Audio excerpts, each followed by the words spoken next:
Hello everybody, my name is Olga. I am in North Carolina and we are located here from Russia.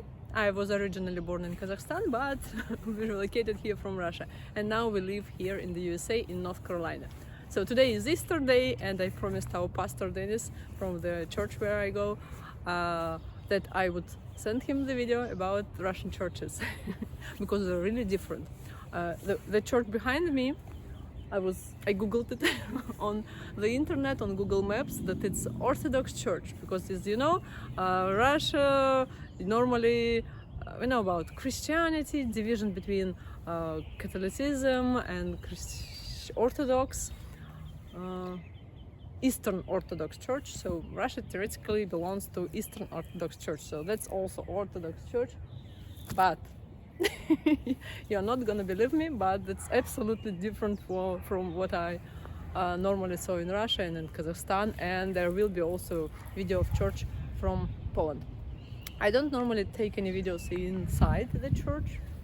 I don't know why, I don't feel comfortable about it. Theoretically there is a law in Russia about protecting the feelings of believers, that you can't do some things inside the church. And normally they put a sign like don't take photos, don't use flashlights, something like that. So it's kind of prohibited. And also, like, I personally don't feel comfortable about filming inside the church. So all the videos which I took, not many of them, just something short, and photographs which I took inside the churches which I visited were made in the time when I didn't see anybody around. I don't really go a lot, and didn't go a lot to church because I don't see any point in it. I don't see the point in going to. And usually the church in Russia is the place which is sad because people who go there feel miserable, they need support, and those are people who really are in despair and they're desperate, they're miserable, and you don't feel any wish to see them again. That's my personal opinion. Sorry if somebody doesn't meet eye to eye with me, but it's just personal. So theoretically they look different because if you go back into history, at the time when Russia and Rus at the time took, even called Kiev Rus, Kievskaya Rus, and they took the religion, there is a beautiful legend about it. Vladimir, who was a knyaz or grand prince of Moscow, Moscow at the time, he wanted to choose the church, the religion, because before it, Rus was divided into just several counties, the same as Germany till 18th centuries. There were just separate counties where people just fight between each other, nobody cared. So it wasn't the whole state. And by the beginning of 8th centuries, I believe, Ivan Kalita organized the Rus together, and there were separate cities: Pskov, Ryazan, Nizhny Novgorod, Rostov, and Moscow. No, and Kiev, of course. And all of them were fighting against each other for their main role. And at the time, Moscow became the biggest county, and it was like the center of Rus.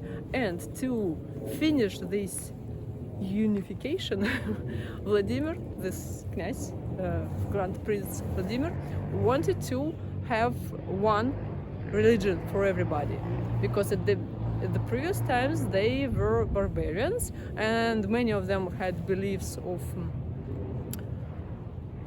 the same as in Norway, Norwegian beliefs. They believed in Odin and the gods, so they had idols. And we don't really know a lot about pre-Christian epoch because there was not really much of written history at this time, so really there is no much information about it. You can Google. And so there is a beautiful legend how he did it. So he organized several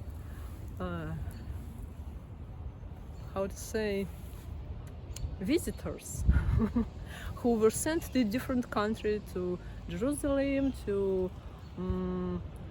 Babylon or Constantinople at this time, which was Byzantium, and then to Europe to check different religions and then to tell Grand Prince about them. So technically they like tried Lithuanian. At this time there are some signs that there were several Catholic monks in Moscow. Then there was Constantinople's monks, so like Orthodox Church representatives from Byzantium, and some other even Jews or something. But those people, representatives who came back to Moscow to tell the Grand Prince about what they saw, impressed him the most with their story about Byzantium Church, because it was impressive, it was beautiful, it was marvelous, full of gold, which if you enter Russian or Byzantium at this time church, theoretically, if you can try, you can go to Istanbul and visit Hagia Sophia.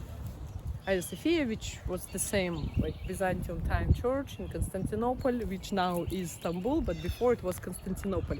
And that's a real example of Christian church, and now it's Muslim, but the same architecture style is used in Russia for building Russian churches. Theoretically, but they changed with the time, but still they are all the same. So the main part of Russian church is, so there is always altar, and there is altar shield or iconostas, and which divides the altar part of the church where the priest is sometimes, and the main part where all believers or followers come to pray. And what else can I say? I can tell a lot about like icon writing history, about tradition of writing, painting or writing, painting probably, icons, but nobody is interested in it, but it's really interesting. I visited several lectures on it, and my art teacher from my art school gave us several lectures on it. It was fascinating. For me, fascinating. I don't know much about other people. So that's probably it. So in my videos you can see not so many examples, unfortunately, but still they were made in Novosibirsk, Smolensk, and one of them is from Poland, from Krakow, but Krakow's church is example of Catholic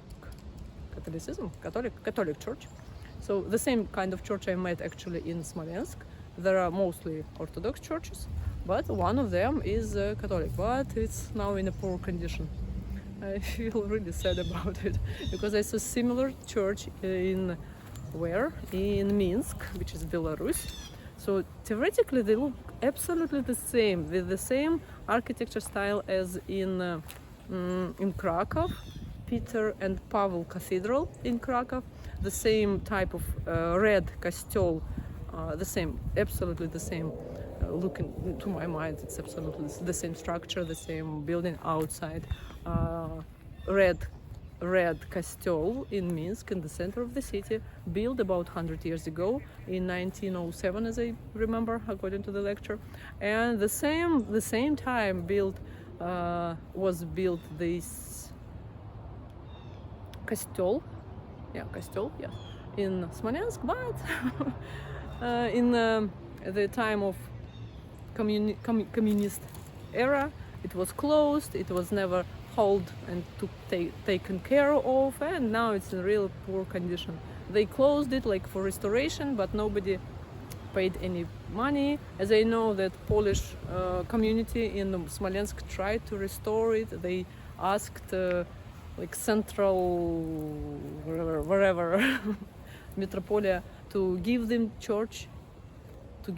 this church back, but they didn't. So now it doesn't belong to anybody, and nobody cares about it. That's a sad story about one church. Other churches, I also like some of them, but you never feel comfortable inside. As I told, that there is just really not so many people, and in those churches where there are many people, they, I don't know, overcrowded, and people usually come there because they are in grief, because they need to ask, because they are desperate. and observing other people who are desperate, I don't like it. It's none of my hobbies.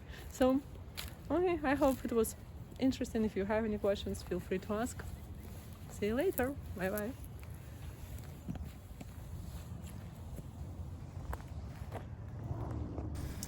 I said goodbye, and then I found some more photographs and videos from different churches. That's a church from Moscow, or maybe Ryazan, I'm not sure now because I don't really remember, because I visited several Russian cities. Oh, that's Moscow, definitely.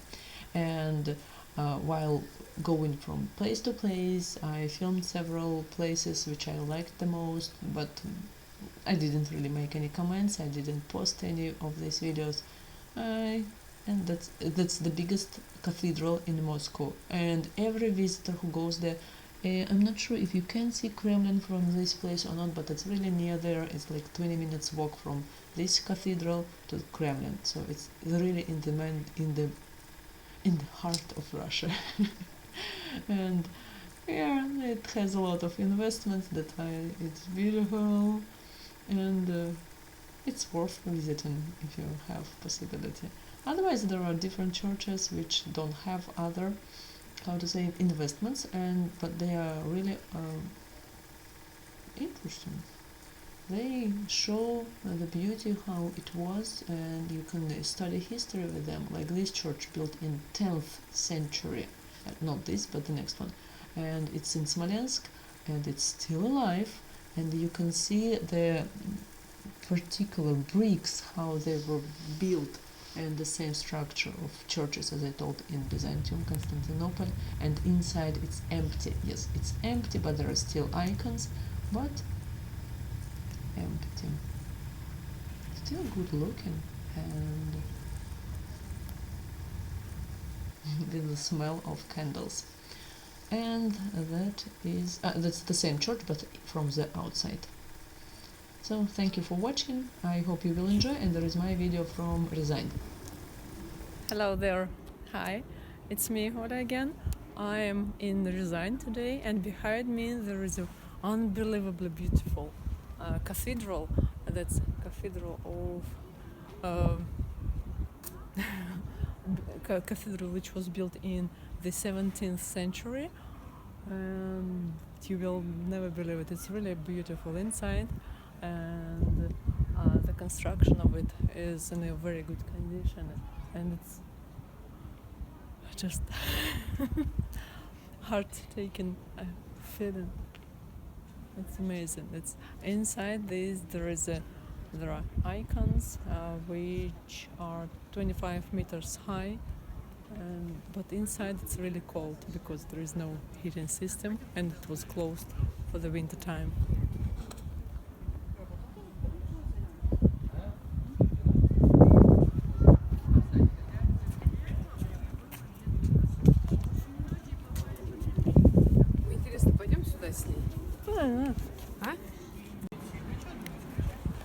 Behind me there is a yellow church. It was built in the 17th century. It actually was built before, but then it was rebuilt, reconstructed again, and so they are all together on one hill, which has very interesting history. Oh, it's a long way to talk about it. It's a wonderful historical place in the 17th, 16th century.